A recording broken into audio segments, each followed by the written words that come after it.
सभी को मेरा नमस्ते। मेरा नाम है चेतना और मेरे YouTube चैनल फ्यूबैक्स मैथ्स अकेडमी पर आप सभी का स्वागत है। जो चैप्टर हमने लास्ट 2 पार्ट्स में किया है टाइम एंड वर्क, आज हम उसी को कंटिन्यू करेंगे। ये उस चैप्टर से रिलेटेड 3rd वीडियो होगी और आज हम पढ़ेंगे MDH फार्मूला। ठीक है, तो यहाँ पर हम MDH फार्मूला देखते हैं। MDH फार्मूला, तो यहाँ पर देखिए M से मतलब क्या है, मेन। D से मतलब क्या है, डे। और H से मीनिंग क्या है, आवर।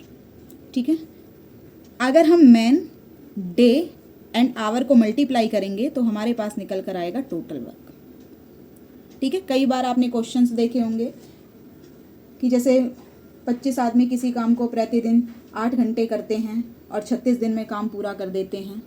ठीक है, और उसी काम को 20 आदमी प्रतिदिन करते हैं, 10 घंटे काम करते हैं, तो उसे कितने दिन में समाप्त करेंगे। ठीक है, तो इस टाइप के जो क्वेश्चंस होते हैं उनको हम MDH फार्मूले से सॉल्व करते हैं। अब क्वेश्चंस में इस फार्मूले का यूज़ कैसे होगा, जब आपको एक कंडीशन गिवन होगी तो हम उनको कंसीडर करेंगे M1, D1, H1 और दूसरी कंडीशन के लिए क्या लिखेंगे, M2, D2, H2। ये फार्मूला होगा जब आपको मेन, डे और आवर तीनों चीज़ें गिवन है। मान लीजिए अब आपको ओनली मेन और डे गिवन है तो भी घबराने की बात नहीं है, हम लोग कंसीडर कर सकते हैं। यहाँ पर होगा M into day, means man into days is equal to total work. तो जैसे हमने फर्स्ट फार्मूले में किया ऐसे ही यहाँ पर होगा M1 into D1 is equal to M2 into D2। अब अगर आपको काम दिया हुआ है कि कई बार क्वेश्चंस इस तरीके से होते हैं कि मान लीजिए 20 आदमी किसी काम को 10 घंटे करते हैं और 10 घंटे काम करने पर वो 25 कुर्सियां बनाते हैं। ठीक है, तो वो कितना काम कर रहे हैं, 10 घंटे काम करके वो 25 कुर्सियां बना रहे हैं, तो 25 यहाँ पर क्या हो गया, 25 यहाँ पर वर्क हो गया। ठीक है, तो उसके लिए फॉर्मूला क्या होता है, man day upon work. W आ जाएगा यहाँ पे, लेकिन ये रेसिप्रोकल में होगा। ठीक है, इस फॉर्मूले का यूज भी इसी तरह से होगा, M1 into D1 upon W1 is equal to M2 into D2 upon W2। ठीक है, ये तो हो गया कि जब हमें वर्क गिवन है। ठीक है, अब एक और फॉर्मूला यहाँ पर आता है कि जब लोग काम करते हैं तो उन्हें उनका वेतन भी दिया जाता है, उनकी मजदूरी भी दी जाती है। तो हो सकता है आपको वर्क नहीं दिया है और उसके प्लेस पर आपको उनका वेतन दिया है, उनकी सैलरी दी है, या आपको उनका हिस्सा निकालना है। ठीक है, तो हम कौन सा फॉर्मूला यूज़ करेंगे, तो फॉर्मूला होता है MD अपॉन, यहाँ पर हमने X कंसीडर कर लिया। X यहाँ पर क्या है, जो भी उनका वेतन होगा, जो भी उनकी सैलरी होगी, जो भी उनकी मजदूरी होगी। यहाँ पे ये वर्क है और यहाँ पर इसको बस मजदूरी कंसीडर किया गया है, जो भी उनकी सैलरी होगी। ठीक है, तो इसको हम कैसे यूज़ करेंगे, M1 into D1 upon X1 is equal to M2 into D2 upon X2। ठीक है, अब यहाँ पे देखिए मैन गिवन है, डेज गिवन है और हमें क्या गिवन है, यहाँ पे वर्क गिवन है, मजदूरी गिवन है, वेतन गिवन है हमें। मान लीजिए हो सकता है कि अब किसी क्वेश्चन में आवर्स भी गिवन हो, जैसे यहाँ पे स्टार्टिंग में मैंने आपको समझाया था स्टार्टिंग वाला फॉर्मूला, तो घबराने की ज़रूरत नहीं है। फॉर्मूला उस टाइम पे बन जाएगा M1 इंटू D1, हम मल्टीप्लाई में आवर्स भी लिख देंगे, H1 upon W1 is equal to M2 into D2 into H2 upon W2। अगर आपको आवर्स गिवन है तो आप मल्टीप्लाई में आवर्स ऐड कर दीजिए, आवर्स गिवन नहीं है तो आप इस तरह से भी लिख सकते हो। ये हम क्वेश्चन के अकॉर्डिंग इन फॉर्मूलों का यूज़ करेंगे। चलिए अब हम कुछ क्वेश्चन सॉल्व करते हैं। ये क्वेश्चन देखिए, 12 आदमी प्रतिदिन 9 घंटे कार्य करके एक कार्य 24 दिन में पूरा करते हैं। 8 आदमी प्रतिदिन 12 घंटे कार्य करके उसी कार्य को कितने दिन में पूरा कर सकते हैं। 12 men working 9 hours a day can complete a work in 24 days. In how many days can 8 men working 12 hours a day complete the same work? तो सबसे पहले तो हमें यहाँ पर देखना है कि हमें क्या क्या गिवन है। तो देखिए यहाँ पर हमें क्या क्या गिवन है, 12 men ये मैन हो गए, एम हो गया। 9 घंटे कार्य करके, इसका मतलब क्या हो गया, ये है आवर, एच। 24 दिन में पूरा करते हैं तो ये क्या हो गया, ये हो गए हमारे डे। ठीक है, ये तो हो गई फर्स्ट कंडीशन। अब सेकंड कंडीशन में देखिए, अगर हम इनको M1 कंसीडर करें, M1 H1 और ये हो गया हमारा D1। अब सेकंड के अकॉर्डिंग देखते हैं, 8 आदमी प्रतिदिन 12 घंटे कार्य करके, 8 मैन, ये क्या हो गए M2। ठीक है, 12 घंटे कार्य करके ये क्या हो गया हमारा H2। उसी कार्य को कितने दिनों में पूरा करेंगे, इसका मतलब हमें क्या निकालना पड़ेगा, D2 निकालना पड़ेगा। तो आपको MDH फॉर्मूला पता है, उसी के अकॉर्डिंग हम लोग सॉल्व करेंगे। तो देखिए फॉर्मूला क्या होता है, M1 into D1 into H1 is equal to M2 into D2 into H2। अब जो भी वैल्यूज आपको गिवन है आप वो पुट कर दीजिए। M1 कितना है 12, H1 कितना है 9, D1 कितना है 24, M2 कितना है 8, D2 हमें गिवन नहीं है, ये हमें निकालना है, H2 कितना है 12। ठीक है, और क्योंकि आपको शॉर्टकट सॉल्व करना है, टाइम कम से कम लगाना है सॉल्व करने पे, तो ऐसा नहीं करना है कि D2 को यहीं रखेंगे और 12 और 8 को इधर लेके जाएंगे, डिनोमिनेटर में हो जाएगा। आप डायरेक्ट कट कीजिए, एक नंबर लेफ्ट हैंड साइड से, एक नंबर राइट हैंड साइड से। तो यहाँ पर देखिए 12 से 12 ये कैंसिल हो जाएगा, 8 1 ज़ा 8, 8 3 ज़ा 24। यहाँ पर क्या बचा D2, यहाँ पर क्या बचा 3 इंटू 9, तो क्या हो गया ये 27। तो D2 कितना आ गया हमारा 27। नेक्स्ट क्वेश्चन देखिए, 36 आदमी 12 दिन में 180 मेज बना सकते हैं, तो 24 आदमी 9 दिन में कितनी मेज बनेंगे। If 36 men can make 180 tables in 12 days, then how many tables can 24 men make in 9 days? अब यहाँ पर सबसे पहले आप ये समझने की कोशिश कीजिए कि हमें क्या क्या गिवन है। तो देखिए 36 मैन मीन्स ये M1 गिवन है, फर्स्ट कंडीशन में है तो हम इसको M1 कंसीडर कर लेंगे। 12 दिन में इन 12 डेज, ये क्या हो गया, ये हो गया हमारा D1। ये क्या है 180 टेबल्स, 180 मेज बनाते हैं, मतलब ये क्या हो गया, काम हो गया, वर्क हो गया। ये आवर्स तो नहीं है, घंटे नहीं है, हम इनको घंटे तो कंसीडर नहीं कर सकते हैं, लेकिन ये काम दिया हुआ है कि 36 आदमी 12 दिन में इतना काम करते हैं, 180 टेबल बनाते हैं, तो ये क्या हो गया हमारा W1। ओके, अब नेक्स्ट कंडीशन पढ़िए, 24 आदमी 24 में, तो ये क्या हो गया हमारा M2 हो गया। 9 दिन में इन 9 डेज, डेज गिवन है तो ये क्या हो गया हमारा D2 हो गया। कितनी मेज बनाएंगे, तो हमें क्या निकालना होगा W2। फॉर्मूला आप सभी को पता है, इसमें फॉर्मूला यूज कीजिए, वैल्यूज पुट कीजिए और आंसर निकालिए। देखिए फॉर्मूला होगा M1 into D1 upon W1 is equal to M2 into D2 upon W2। यहाँ पे वैल्यूज पुट कर लीजिए, M1 is equal to 36, D1 is equal to 12, W1 is equal to 180, is equal to M2 is equal to 24, D2 is equal to 9 and W2 ये हमें find करना है। ठीक है, जो भी कट होता है उसको कट कर दीजिए।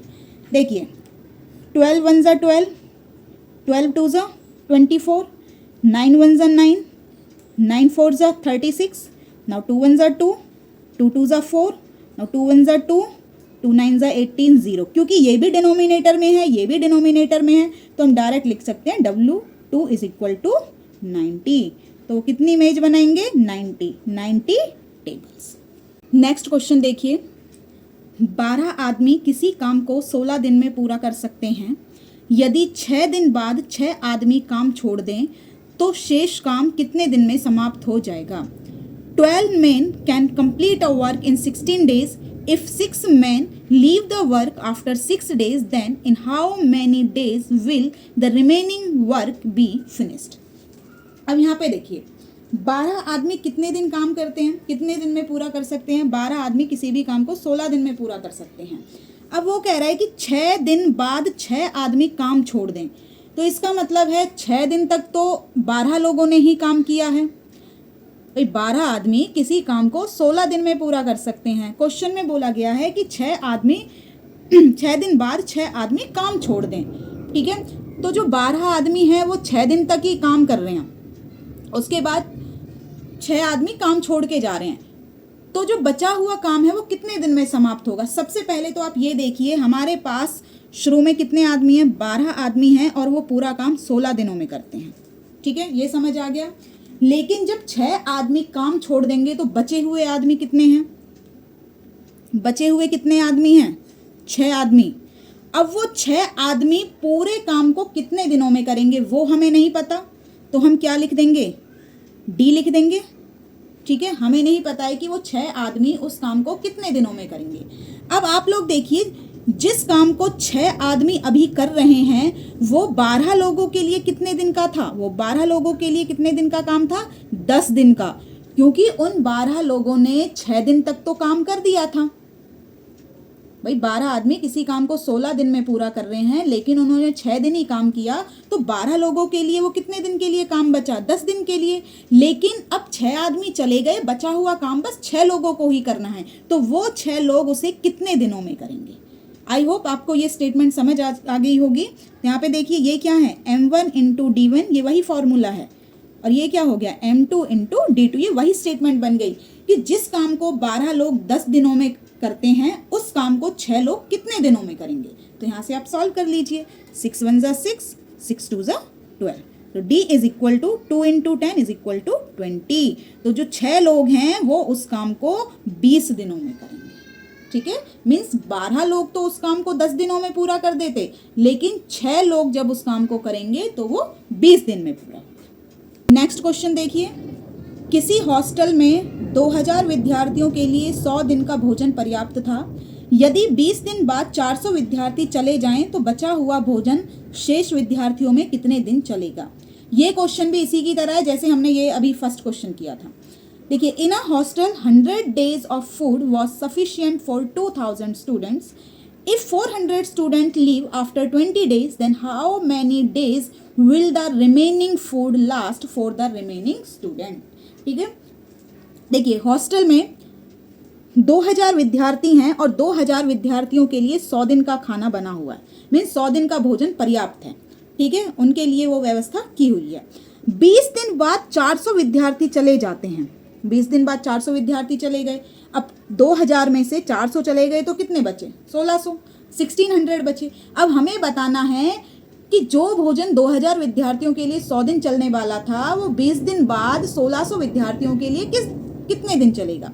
तो देखिए 2000 विद्यार्थियों ने 20 दिन तक तो 2000 विद्यार्थियों ने खाना खाया है। ठीक है, 20 दिन तक तो 2000 विद्यार्थियों के लिए था, तो वैसे वो 100 दिन के लिए था, लेकिन 20 दिन उनमें से निकल गए तो भी बचा कितना, कि 2000 विद्यार्थियों के लिए तो वो बचा 80 दिन के लिए। समझ आया, 2000 विद्यार्थियों के लिए वो कितने दिन के लिए बचा हुआ है, 80 दिन के लिए। लेकिन अभी विद्यार्थी 2000 तो है नहीं, स्टूडेंट्स कितने बचे हमारे पास, 1600, क्योंकि 400 विद्यार्थी चले गए, तो वो खाना 1600 स्टूडेंट्स के लिए कितने दिन चलेगा।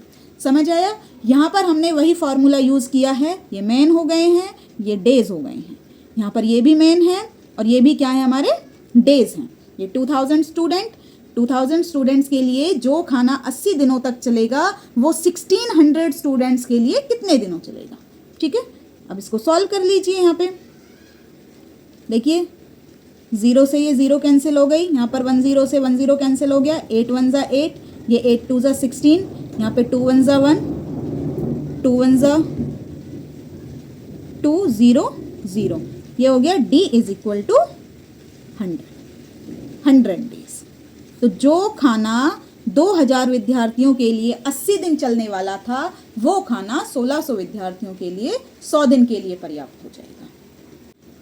नेक्स्ट क्वेश्चन देखिए, 2500 विद्यार्थी किसी भोजन को 150 दिन में समाप्त कर सकते हैं, लेकिन 30 दिन बाद 500 विद्यार्थी और आ जाते हैं, तो यह भोजन कितने दिन और चलेगा। 2500 students can finish a meal in 150 days, but after 30 days 500 more students join, then how many more days will this meal last? ये क्वेश्चन भी हमारे लास्ट क्वेश्चन की तरह ही है। देखिए 2500 स्टूडेंट्स के लिए जो भोजन है वो 150 डेज के लिए है, ठीक है।